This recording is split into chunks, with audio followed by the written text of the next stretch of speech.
The night she left is etched into my memory like a burn that never fades. It was raining. Cliché, I know. And she didn't even wait until the kids were asleep. She stood in the living room, suitcase in hand, eyes distant. I remember our youngest, Daniel, clinging to her leg crying, "Mommy, where are you going?" And she just looked at me and said, "I can't do this anymore. I need to live my truth." Her truth, apparently, was a man named Eric from her yoga class. She left that night without a glance back. No goodbyes. No remorse.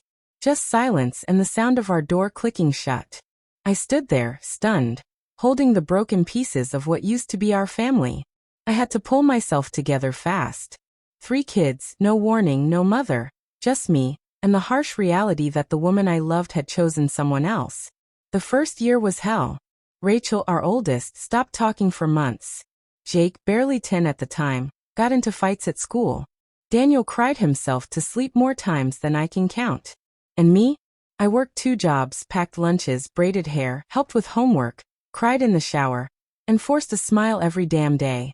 People whispered. Some blamed me, others pitied me. But no one really understood.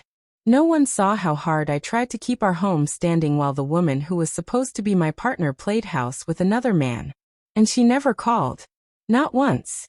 No birthday cards. No apologies. Not even a check for child support. It was like she'd vanished, like we were just a chapter she'd decided to skip. But I didn't let her absence define us. I raised my kids with love, discipline, and honesty. I taught them not to hate her, but I didn't lie to them either. They grew up knowing their mother had chosen herself over them. And still they grew into incredible people. Rachel became a nurse. Jake opened his own mechanic shop. Daniel, sweet, fragile Daniel, ended up in the army. I couldn't be prouder. I had done it. We had done it, without her.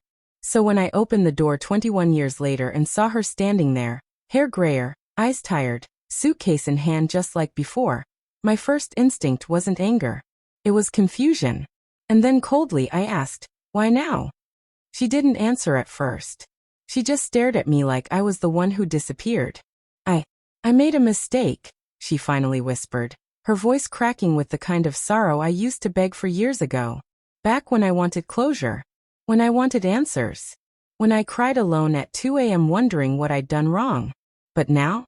Now I felt nothing but an eerie stillness. The kids were all grown. My life was stable. Peaceful.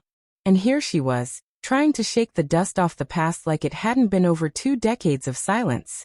"Eric died 3 months ago," she continued, her hands trembling.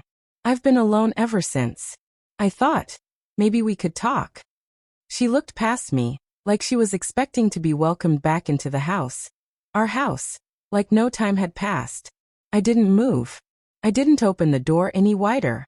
I simply looked at her, at the lines on her face, the bags under her eyes, and thought about every single moment she missed. Every scraped knee. Every birthday. Every graduation. Rachel was the first to hear about her reappearance. She was livid. Not sad. Not curious. Just furious. "She doesn't get to come back after 21 years and pretend she still matters," she said over the phone. Jake didn't say much, just made a low sound in his throat and muttered, "She's got guts, I'll give her that." Daniel, always the peacemaker, just said, "Are you okay, Dad?" None of them wanted to see her. None of them asked where she'd been or how she was. They had built their lives without her. We all had. And now she was here, acting like time owed her a second chance. "I want to get to know them again," she said, standing in my front yard like she hadn't detonated a bomb in our lives 2 decades ago. "I want to make amends." I laughed. Not because it was funny, but because the audacity was staggering. "You don't get to want things now," I told her. "You gave up that right." Still, part of me couldn't just slam the door. I wasn't that man. I invited her to sit on the porch. I made her tea. I listened. She told me how her life with Eric fell apart. How the freedom she once craved became a cage. How he never wanted kids. How she missed hers. How regret clawed at her every night. But none of it changed anything. I looked her in the eye and said, "They're not your kids anymore." And I meant it. She had walked out on them. And now she wanted to walk back in. just because her new life didn't turn out the way she planned? The days that followed were strange. Quiet. But not the good kind. The kind of quiet that comes after a storm, when everything looks intact on the surface, but you know something shifted underneath. Rachel messaged me again. She better not come near me or my kids. Jake didn't even bother pretending to be civil. Tell her if she wants a reunion, she should go dig through the ashes of what she burned. And Daniel, sweet Daniel, the only one who still called me every Sunday like clockwork, gently said, "You did everything, Dad. You were both parents. She doesn't deserve a place in our story anymore." And he was right. I thought about every school event I attended alone.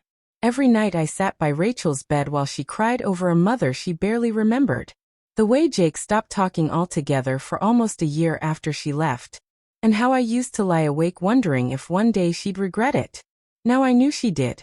But regret isn't a key. It doesn't unlock doors. It just reminds you of all the ones you slammed shut. One afternoon, she left a letter on the porch. No knocking, no conversation. Just an envelope tucked under the doormat like some fragile offering. Inside was a photo. Us years ago, before the betrayal, before the pain. She'd written on the back, "I'm sorry for everything. I know I don't deserve forgiveness. I just wanted to say goodbye properly this time." That night, I stared at that photo for hours. Not because I missed her, but because I didn't. That version of her, the woman I married, she died the day she chose someone else over the life we built. The woman who stood at my door weeks ago was a stranger. And I owed that stranger nothing. Not my time. Not my kids. Not my heart. A month later, Daniel and I stood outside, grilling steaks in the backyard. The grandkids were running through the sprinkler. Laughter echoed through the air. Rachel and her husband were on their way. Jake had texted earlier, "Don't start the beer without me."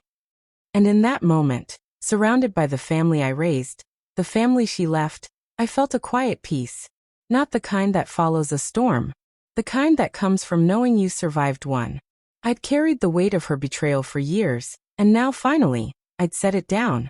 She may have walked away all those years ago, but I walked forward. And I never looked back.